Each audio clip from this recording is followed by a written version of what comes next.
um prazer estar aqui recebendo Helena Inês para conversar sobre esse filme, o último filme dela, a garota, a moça, a moça do... Também chama garota atrapalha. Aí a gente acaba confundindo, né?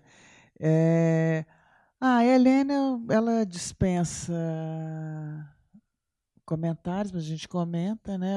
A trajetória dela se confunde com certa trajetória do cinema brasileiro. Você fez tudo, né?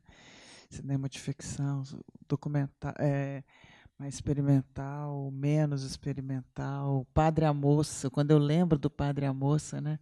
Com Paulo José, é bastante variada a carreira, mas uma atriz com muita personalidade e que de uns tempos para cá tem feito esses filmes incríveis, inquietos, que ainda trazem, né, a marca daquela época que ela era atriz, com aquela inquietude toda, inclusive estruturalmente, né? Eu não sabia que o roteiro era do Rogério, de 87, eu vi aí, onde a gente tem clara a mão, né? Aquela voz-over, uma voz-over algumas vezes que tem um pouco de uma narração Narração, isso aí, obrigada. de rádio. Aí eu não vou começar a falar, não, porque senão eu gostaria de ficar aqui o tempo inteiro falando. Eu vou só agradecer muito você ter vindo, vocês. Eu acho que é um privilégio a gente, nessa mostra, ela é muito boa, que a gente tenha a oportunidade de conversar com pessoas ímpares e saber de como elas pensam, como é que elas viabilizam, como é que elas fazem a coisa acontecer. Então, muito bem-vinda. Muito obrigada por ser apresentada por você. É um prazer, uma honra. E estou muito feliz também de estar aqui. E, bem, é isso, né? Eu acho que eu atravessei o cinema brasileiro, né, de um momento muito significativo, que foi o começo desse trabalho em Salvador, na Bahia, com Glauber, né? E eu fiz um primeiro filme com ele, né? Também foi o primeiro filme dele. E aí foi adiante, né? Saí de Salvador, no Rio fiz várias coisas também, como várias pessoas sabem, né? Assalto ao Trem Pagador, Padre a Moça, Cinema Novo, que também era um cinema revolucionário na época, né? Um cinema que se reinventava também, né? Antes era um outro cinema brasileiro, né? Era a Vera Cruz, a Chanchada, e aí o Cinema Novo veio com um filme político, né? Procurando novos públicos. E depois disso, né, foi a parte mais importante da minha carreira, do meu trabalho, que foi com Rogério Ganzerla, com quem eu convivi 35 anos e fiz filmes realmente importantes que marcaram o cinema brasileiro, né, como A Mulher de Todos, O Bandido da Luz Vermelha, e altamente significativos. Tenho uma honra e um prazer enorme de trabalhar nesse cinema forte, anárquico, inteligente, um cinema que pensa, né, esse cinema de Rogério, e que também me deu prazeres e situações ímpares, né, dentro do cinema brasileiro, que é um cinema mais ou menos, né, a gente sabe, meio desprestigiado um pouco, né, com atores também com grande esforço para aparecer e serem reconhecidos. E, no meio disso tudo, em 2006, eu estava num festival na Itália, em Roma, e aí recebo uma ligação de Freiburg, na Suíça, perguntando se eu aceitaria uma amostra e uma homenagem feita nesse festival da Suíça, né, com todos os meus filmes. Na verdade, eram 36 filmes. Eu ainda não dirigia, tinha feito apenas um curta-metragem depois da morte de Rogério, um trabalho que eu também tinha filmado junto com Júlio Bressani e Ivan Cardoso, que se chama Míssil Dinossauro, era o único filme que eu tinha feito, e não, tinha feito em 70 e tinha editado em 2006, 2005, exatamente para apresentar nesse festival. Então, isso, resumindo, o que eu quero dizer é isso.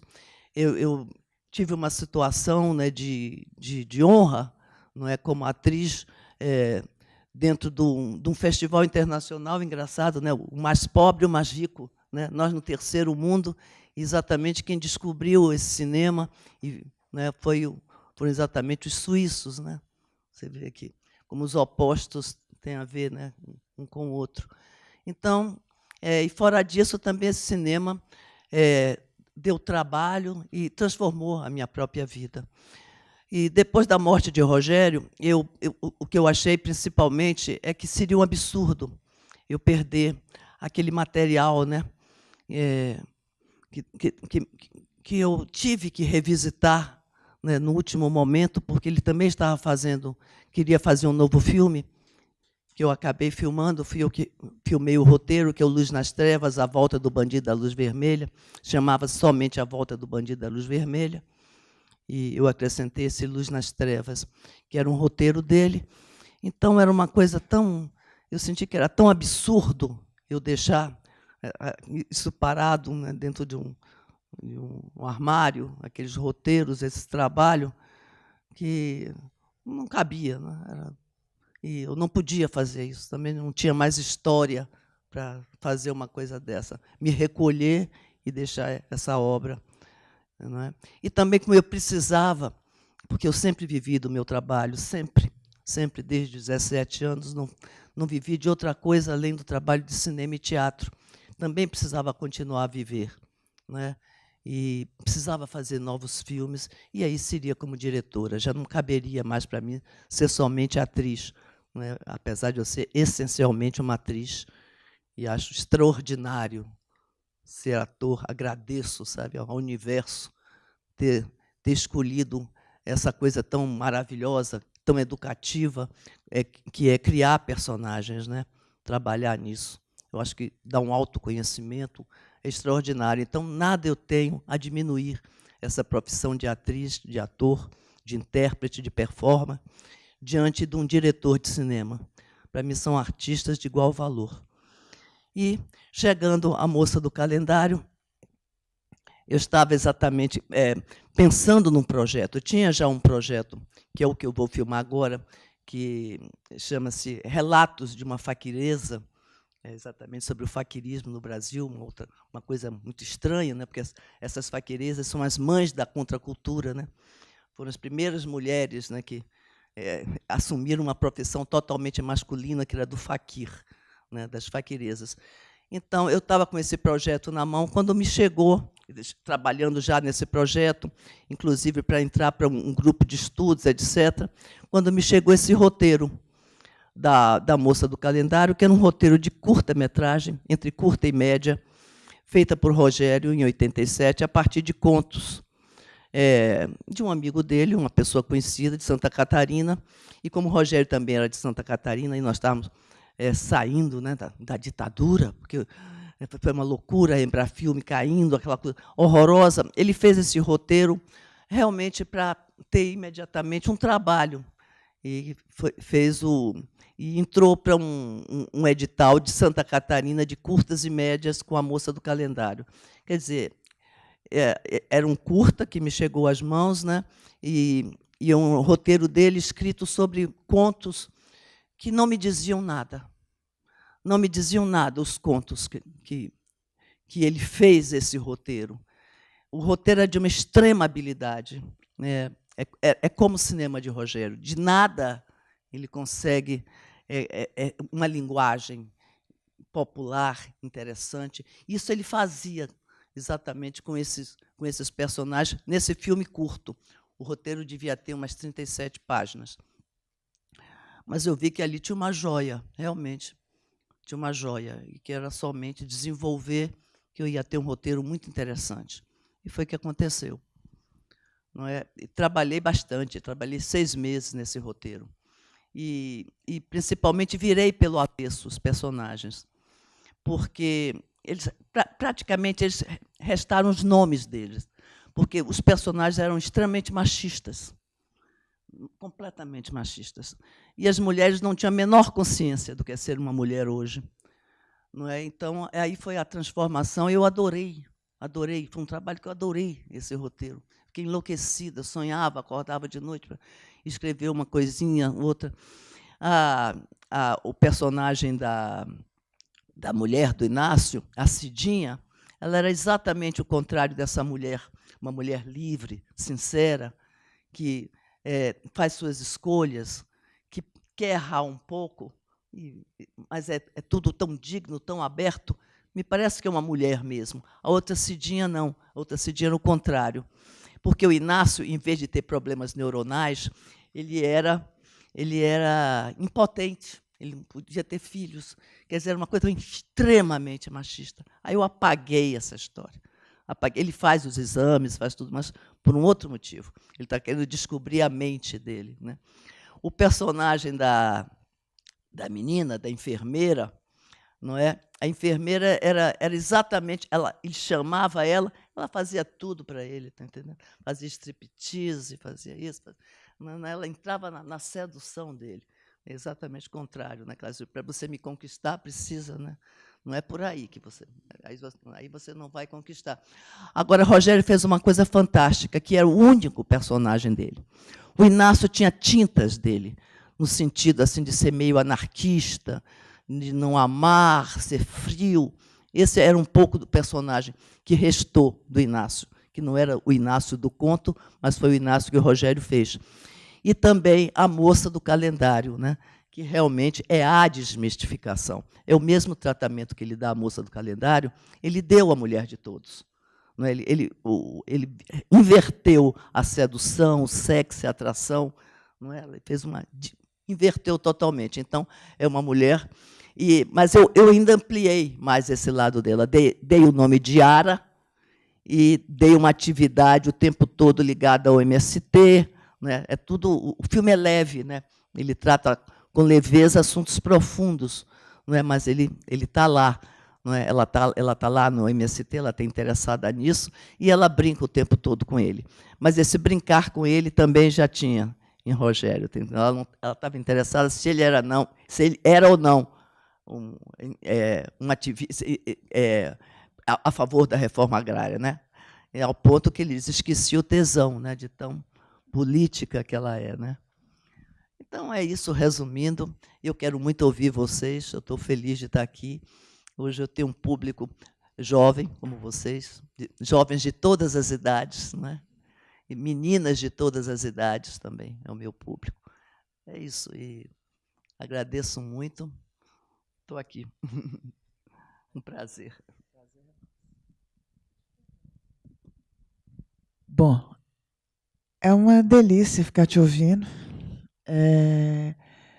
Eu, antes de passar para o pessoal, eu vou fazer um a mais. Vocês têm alguma pergunta, gente? Então vá. Então vou deixar o público fazer primeiro, depois a fissuradinha. Está funcionando o microfone? Alô? Vamos lá. Oi, tudo bem, Helena? Muito legal sua presença aqui. Tô bem legal. E, tipo, só uma questão rápida. Você falou que você apagou a coisa do machismo e aquela coisa do Inácio, que ele era impotente, daí ele passou a ter problemas neuronais. Isso... E também tem aquela coisa que amarra lá no final do filme, que ele tá falando lá do século XXI e tudo mais, e a batalha... Na batalha do século XXI é na mente, alguma coisa assim, basicamente. Eu não lembro exatamente.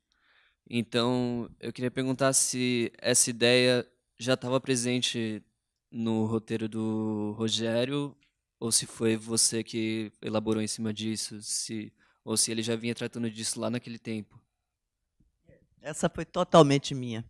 Não é? Exatamente quando eu estava preparando o roteiro, eu li esse livro, A Sociedade do Cansaço, do Byung-Chul Han, a quem eu ofereço o filme junto a Rogério, né? Porque eu acho que ele tem uma autoria muito forte. E me impressionou profundamente esse livro, sabe? Eu grudei nele e achei interessantíssimo o que ele aponta, né? Porque ele vai num caminho oposto, ele vai no excesso da positividade, né? No trabalho, na obrigação de competir, de fazer, né? Essa máquina do trabalho, né? E ele apresenta exatamente esse século, né? Que é esse século do desempenho, como o doenças neuronais, né? E é o que a gente sabe, o que acontece, todos os tipos de depressão, né? Uma quantidade enorme. E aí eu fui ler um pouco sobre isso, né? É um absurdo a lista de tipos de depressão que, né, que se pode ter, etc. Então, isso foi completamente meu. É recente, né? Esse livro é recente. Agora eu vou passar na frente, gente, porque eu e o Rena, a gente comentava, porque a gente circulou esse texto da Sociedade do Cansaço, que é maravilhoso, na nossa listinha, né? E a gente já tinha comentado, e é isso, né? Essa sociedade da produtividade, da meritocracia, que eu ia colocar aqui como você consegue atualizar os problemas. Né? Você mesmo colocou que o filme tem uma positividade, então os exames neuronais, o infarto da alma, né? Que essa expressão é maravilhosa, infarto da alma, né? Que assim, onde que esse povo está, né? E é gênio, sabe? Como você consegue realmente trazer aquele exercício do desempenho, o pessoal fazendo ginástica, que também é a ginástica, né? Que todo mundo tem que ser bonito, tem que ser saudável, tem que ter bom desempenho, fica todo mundo louco, né? Porque, afinal de contas, né, o que nos marca, que é a falibilidade, né, a gente tenta apagar, né, jogar embaixo do tapete, não dá conta. Então é gênio, porque esses personagens também, apesar deles falarem disso, estar nesse lugar, eles não estão deprimidos, eles não estão arrasados, né? Eles têm um horizonte, eles desbravam. Eu queria, isso é mais um comentário, queria comentar um pouquinho da equipe. Na medida que o filme foi passando, é super legal como é que você está na cidade, como é que você filma bem a cidade de São Paulo, aquele baixo centro, né? É bonito, porque é uma cidade castigada, né? Mas bonita, cheia de belos prédios, de ruas, de bequinhos. E tem uma câmera numa hora que passa ali perto da Igreja da Consolação, naquela praça, aquela pracinha lá da Praça Roosevelt, exatamente, Praça Roosevelt. É velha, boa, que tem uma bicicleta e um stead, diversos steads. Eu estava vendo, é Tiago Pastorelli que faz, o René Brasil, que é um menino novo que faz o som também. Então, você falar um pouquinho que é trabalhar com essa galera, porque você traz problemas que são contemporâneos, você pega uma turma que e entra na cidade com o movimento, você tira o medo. Um medo que parece que habita, sabe? Aquele centro fica tão... E o assalto é tão inocente de novo, né? É um assalto quando o cara é assaltado, né? Não é aquela coisa paranoica, sabe? O assalto lembra um pouco aquela desglamorização desse cinema que você fez. Eu sei, como atriz, sua mão nesse lugar. É engraçado que o Tiago Pastorelli, o diretor de fotografia, estava aqui. Ele é super jovem, acho que o Tiago não tem 30 anos.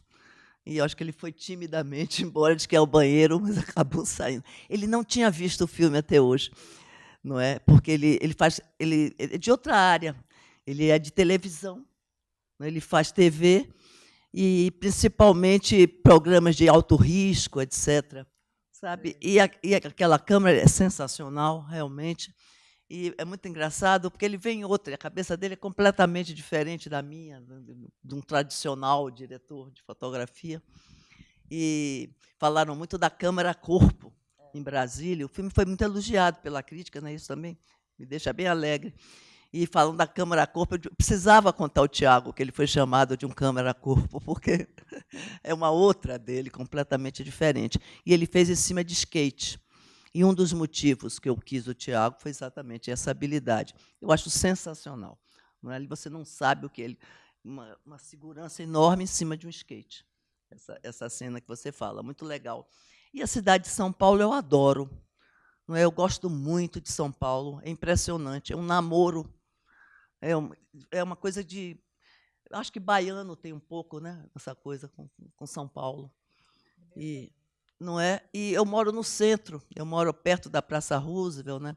Não acontece absolutamente nada. Já saí de ensaios de teatro em Higienópolis às 2h da manhã, venho andando, que eu adoro andar de madrugada, absolutamente nada.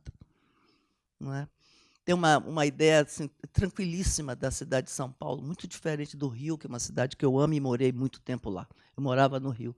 Aqui não, eu me dou muito bem, e ao ponto de eu acho que essa coisa aconteceu, né, que eu sou cidadã paulistana, me deram esse título, primeira vez que me congratulam assim com alguma coisa. Mas realmente é amor mesmo pela cidade de São Paulo. Amor. Da trilha também. A trilha, Tem de tudo. Eu sei que fez, eu estava vendo, você fez a seleção musical. adoro fazer seleção musical. Adoro. E com Ralé, o filme anterior a esse, ganhei prêmios de seleção musical também. E gosto de compor as letras, né, mas que faz parte do roteiro. E é bem variada, realmente a trilha é bem variada.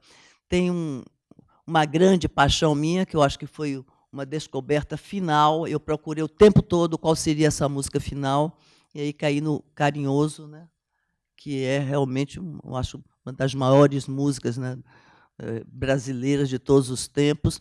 E também foi muito... Ela foi excluída.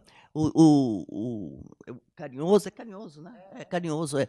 Ele ficou 10 anos escondido. O Pixinguinha escondeu porque ele foi tão pichado quando ele fez isso, disseram que ele estava americanizado, que isso era um foxtrot, não era um choro. Ele tinha acabado de fundar o clube de choro, então foi um horror para ele, não é? Que é essa maravilha, né? Carinhoso realmente é inacreditável, né? Eu acho possível ser mais belo. Noel Rosa também, que está sempre nos meus filmes, e também adoro rap, não é? E não poderia deixar de dar o meu recado de legalize já, né?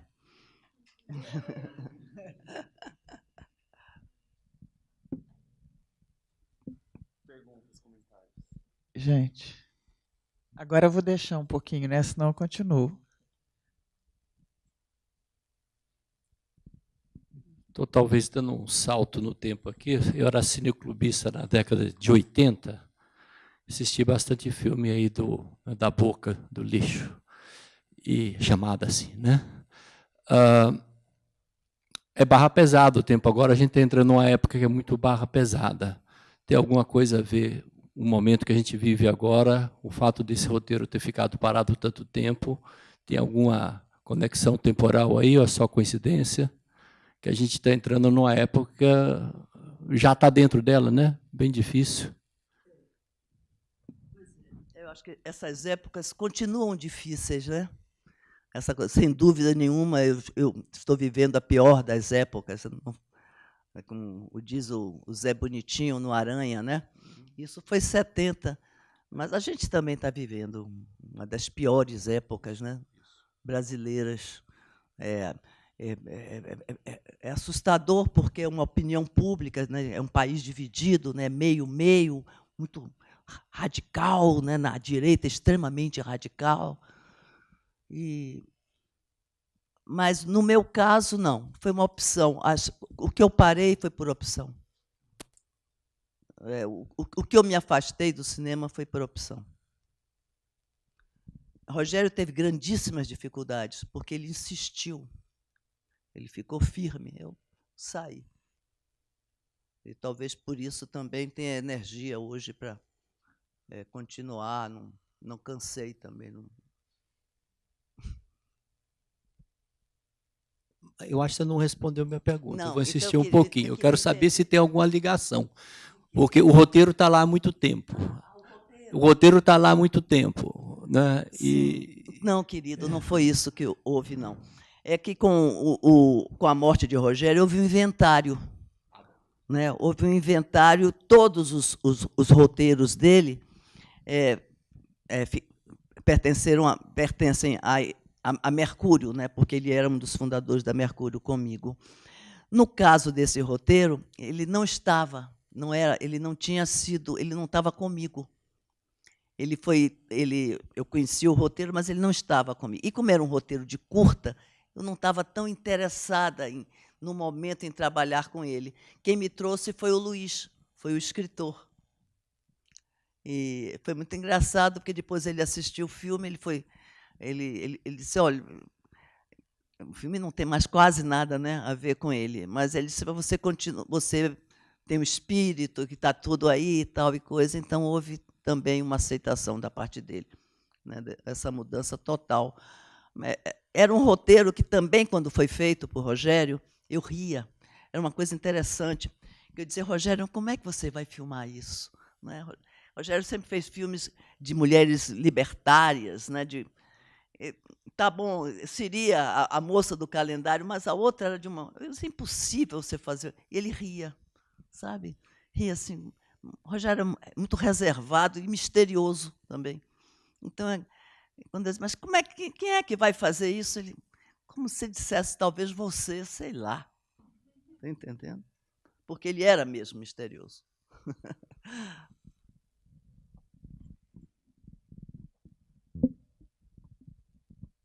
Tem um personagem francês do filme, você vê que eu tô. Que ele é maravilhoso, né? Ele é maravilhoso, que ele é um alter ego, ele tem uma crítica, ele é uma voz analítica também, né? E aí, no final, quando ele fala, vida e ficção se misturam nesse país. Eu acho essa frase é muito lapidar, porque as pessoas jogam a vida vira novela, ficção, sabe? Muitas vezes, né? Ela é ficcionalizada, né? E ao contrário, né? E a realidade ela é tão absurda, né? Que até os humoristas usaram, por exemplo, esses julgamentos aí parecia novela, né? Estava mais animado que novela, do jeito que eles trataram, mas e aí a novela é de quinta mesmo. Então essa ideia, sabe? O que é esse francês? Ele tem um lugar fixo ou também não? Ele descola, é um comentador solto, como se fosse um narrador? Sei. Esse francês é um escritor, não é isso? Ele é um escritor que ele escreveu livros sobre Zumbi dos Palmares. Os franceses são bem políticos, né, nesse filme. Não é? A mulher também que fala em francês, ela fala que o feminismo só vai, né, chegar a vencer quando o capitalismo, né, for destruído. E é isso. Esse francês ele representa exatamente essa consciência de fora, né? Essa observação crítica positiva, política, né, sobre o país. E esse absurdo mesmo do que você fala, exatamente isso. A fala era maior. Teve que ser cortada um bocadinho, e a fala era exatamente assim. Ele falava, em vista das coisas que estão acontecendo no país, ficção e realidade. Exatamente isso.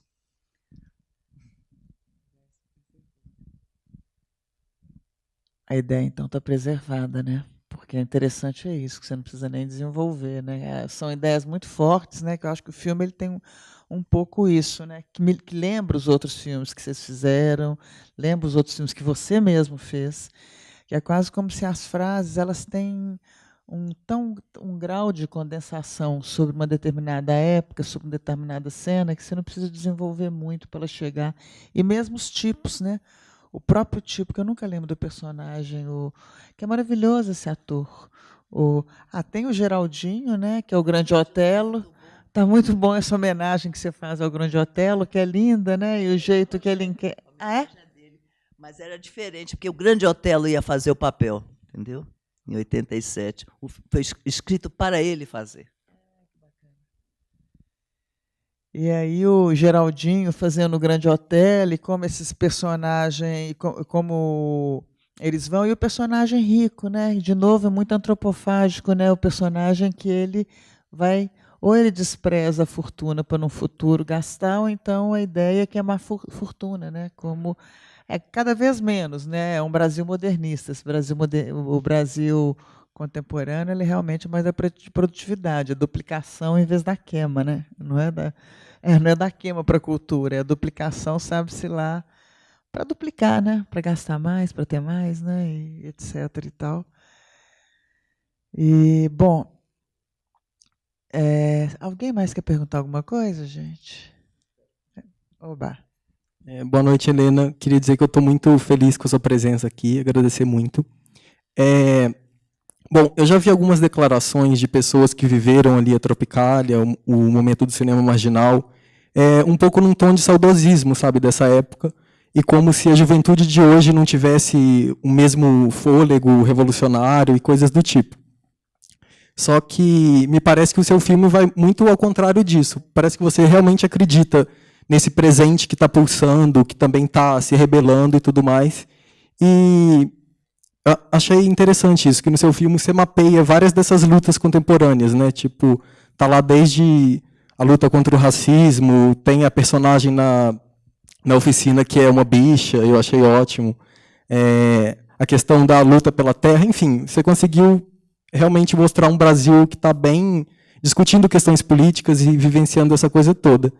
Eu queria que você comentasse um pouco isso, tipo, como que você vê essa passagem, né, dos anos 70, das lutas que houve no passado e para como a gente está hoje, enfim, basicamente isso. Pois é, tem um lado, né, da juventude brasileira, eu acho que está sensacional. Não é? E eu confio, acredito, e vejo essa coisa pulsante, inclusive no cinema, não é? Mas precisa esses filmes também chegarem à tela, não é? Porque tem muita coisa boa que não chega, gente. Eu acredito totalmente, e não tenho nenhum tipo de saudosismo. Eu acho que houve a consciência foi ampliando, principalmente da mulher, né? Então, eu jamais poderia ter nenhum tipo de saudosismo, porque era uma barra pesadíssima. Não é? Eu passei por todas, imagine. Então, nenhum tipo de saudosismo. É para frente. Vamos juntos, né? Como eu digo de novo, e essa é uma expressão de Rogério que eu adoro, jovens de todas as idades. Não é? Porque ele, inclusive, tinha amigos velhos que eram altamente jovens e louquíssimos, poetas anárquicos, dadaístas. Né?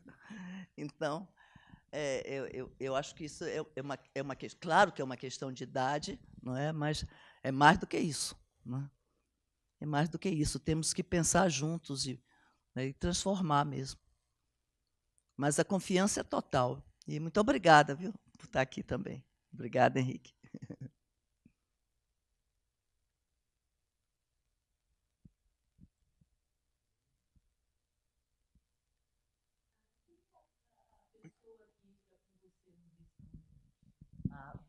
Vera Barreto Leite, que se chama também Vera Valdez.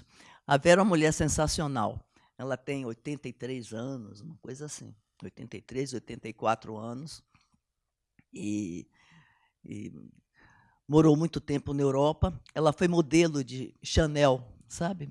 Foi não só a modelo mais importante de Chanel, como foi a diretora da casa Chanel, quando Chanel foi ficando mais velha, entregou a ela uma das manequins mais famosas assim, da Europa, e hoje ela é atriz de Zé Celso. Hoje, que eu digo, 20 anos, ela é atriz de Zé Celso, né? Ela é uma das atrizes principais dele, e uma mulher completamente de esquerda, revolucionária, louca, absolutamente sensacional. Com família também revolucionária, as irmãs também, aquela época de Cuba, sabe? Lá atrás, 60, elas eram ativistas. Eu adoro Vera. Engraçado que minha neta também, que é fotógrafa, disse que queria fazer um estudo sobre mim e ela, porque ela acha que nós duas nos damos bem, as duas juntas. E a Vera tem trabalhado em todos os meus filmes. Todos os filmes eu ponho Vera. E ela nesse também vem de novo, e cada vez nos papéis maiores. Adoro ela.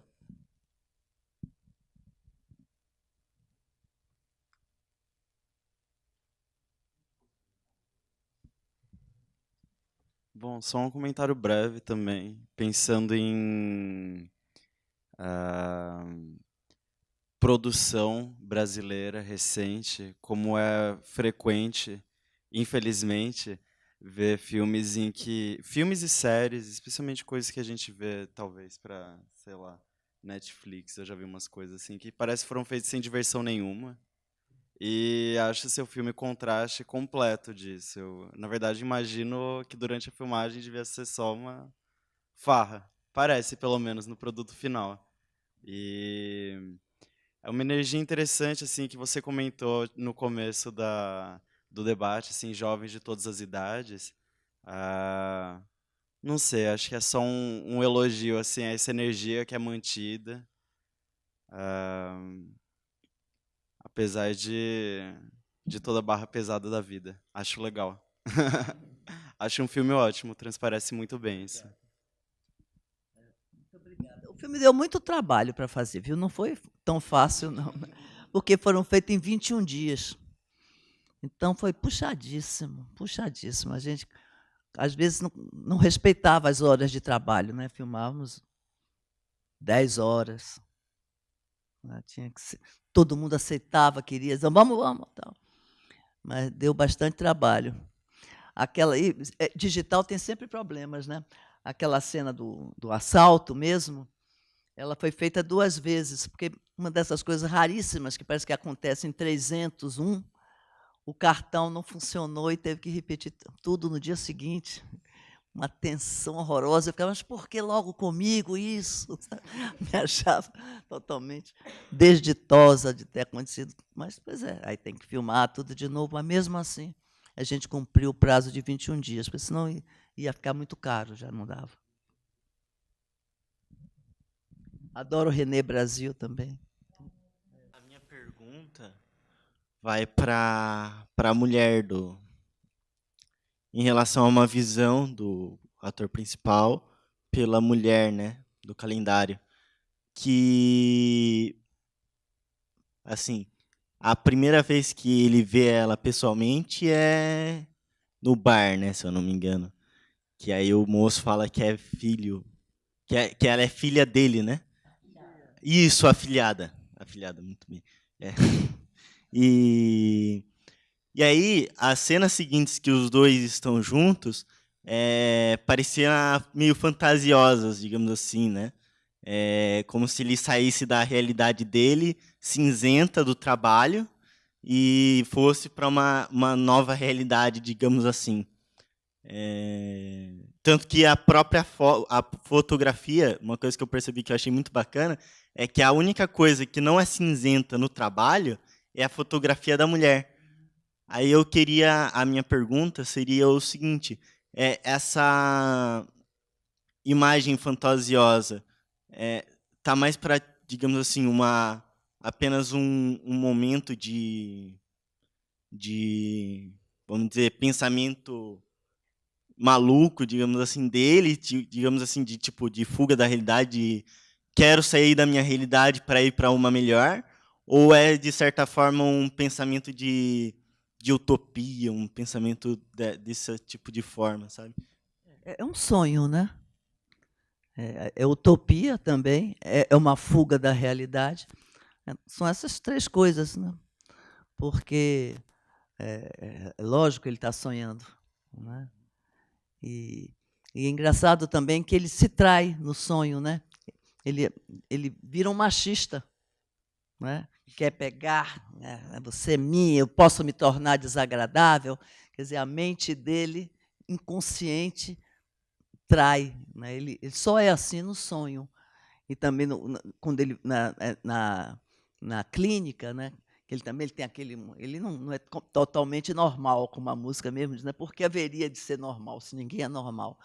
Então, naquele momento ali também, diante do espelho, ele de novo ele quer subjugar as mulheres, né? Mas ele volta, ele é gente boa. Né? Então, ele é educado pelas mulheres também, né? Porque as mulheres é que ensinam a ele o que será o melhor para ele. Inverte. E eu queria saber também, ainda sobre a mulher, que no final aparece ela, né, levando ele. Isso seria, e aí eu não consegui discernir se isso seria uma realidade, de fato, tipo, a primeira vez que eles realmente se falaram, ou seria novamente um momento fictício dele. O final, né, que você fala, eu acho que o final quem dá é a narração, né? A vida continua, como eles, a vida segue, né? A vida é tudo, o sonho também é a vida, a utopia, né? A mulher é a vida, é tudo. Mas até que desapareça nas sombras do enigma obscuro que cobre o formigueiro humano, né? Vem com Shakespeare no final. Essa é de Rogério, é lindíssima, eu acho só uma observação. Talvez eu tenha feito esse filme por isso, entendeu? De tão apaixonada que eu sou por essa ideia. Isso é a cara dele, é a cara do cinema de Rogério. Essa dualidade, né? Até que desapareça, né? Muito interessante. Mais uma coisa que também eu acho outros filmes e que tem uma dualidade, a coisa do intelectual. Porque é interessante, porque é um cinema muito potente enquanto imagem, no aspecto audiovisual mesmo, mas é um cinema muito pensante, uma imagem que pensa muito o mundo, frases, ideias, universos intelectualizados e sempre, quase de uma maneira dialética, sempre não. Mas assim, no Bandido tem uma crítica aos intelectuais, aqui você também tem, né? Eu não me lembro, eu anotei aonde que estava, mas você tem uma crítica explícita. Tem uma frase, eu não lembro onde é que é. O limpador de...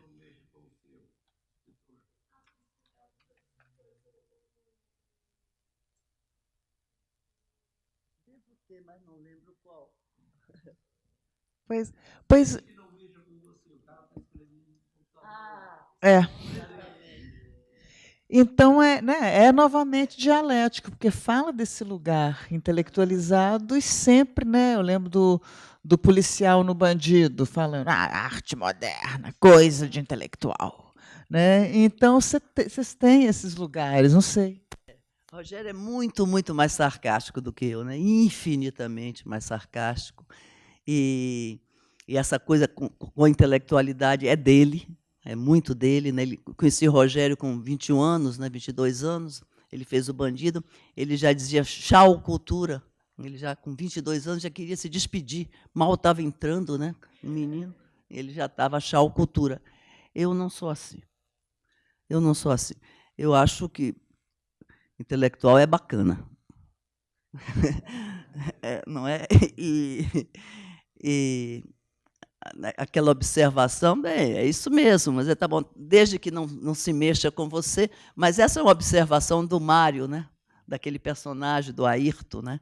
Que também é um cara que já está cansado, né? Daquela vida intelectual, e também de comunidade, que de fato não resolve, ele já está desencantado, é um intelectual desencantado, assim. E eu dou força a ele também. E o outro que escreve tal, talvez seja mais secundário do que ele que faz a crítica, o intelectual. Licença, eu tenho uma última pergunta. Eu tenho uma última pergunta. É na hora que ele faz aquele trabalho de corpo junto com a cadeira no palco, sabe? Que alguns anos atrás, não tantos anos atrás, eu fazia teatro, sabe? E a gente trabalhava com bastante trabalho de corpo, sabe? E isso lembrou bastante do pós-contemporâneo, essa dança. E aí a pergunta é como surgiu a ideia dessa cena? E o que se passaria, né, nessa cena, em que inclusive no final aparentemente ele cai morto, né, como se ele caísse morto. A impressão que passou para mim, eu achei interessante. Essa cena é uma cena clássica da mímica corporal dramática de Etienne Decroux. E a formação do André como ator é de mímico corporal dramático. Ele fez 10 anos fora do Brasil com Steve Ox, com um cara que foi o assistente da Etienne Decroux, ele e a mulher. E eu acho extraordinária. Só que ali é um resumo dessa cena.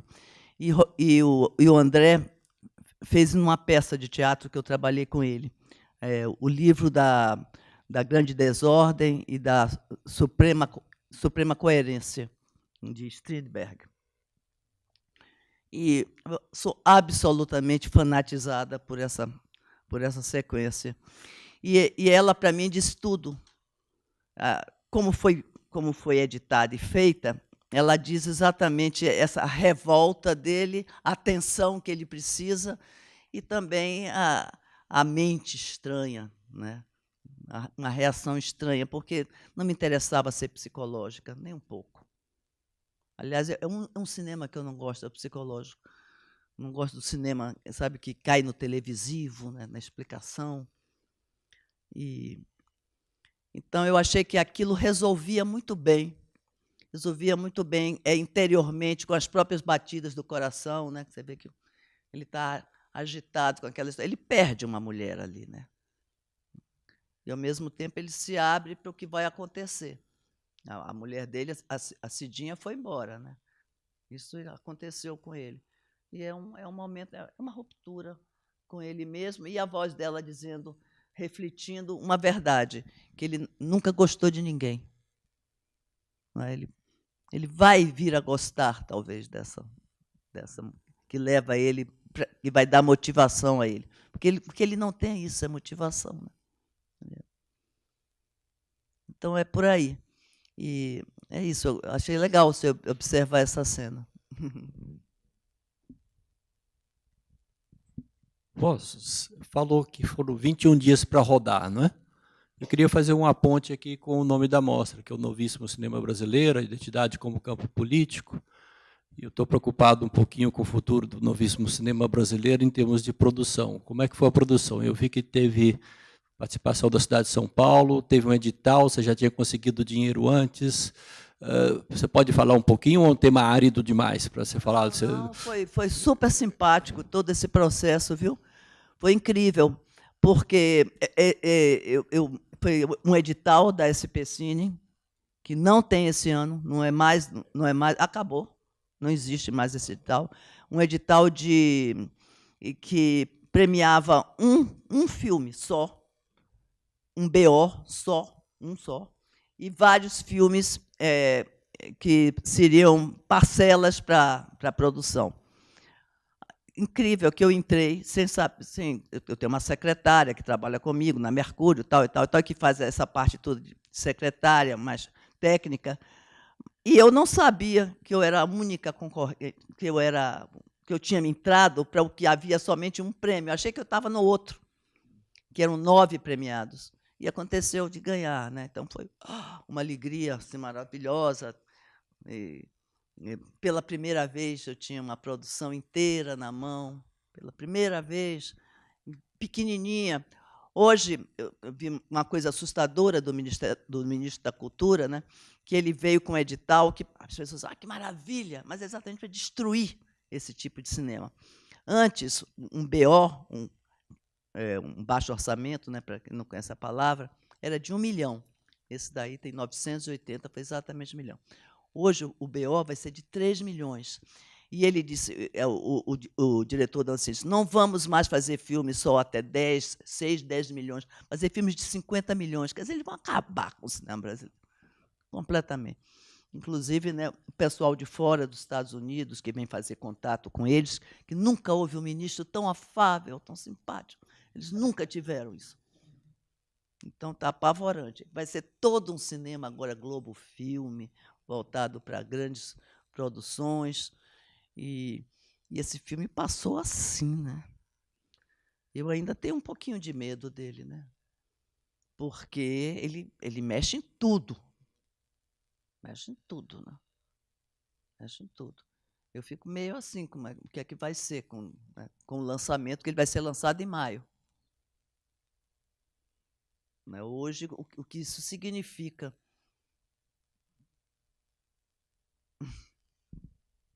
Bom, então eu quero muito te agradecer, Helena, por vir aqui, essa mulher corajosa, com esse filme corajoso, instigante, inquieto, conversar com a gente, esclarecer, jogar dúvidas. Muito obrigado, parabéns. Obrigado para vocês e nos vemos aqui na quarta-feira, né? Amanhã de novo, na quarta com debate, a mostra continua. Está uma maravilha. Pega lá na porta o catálogo. Espero vocês de novo e muito obrigado. Obrigado mesmo, querida. Muito obrigada. Eu vou até levar a gravação, porque eu adorei o debate, viu? Obrigada.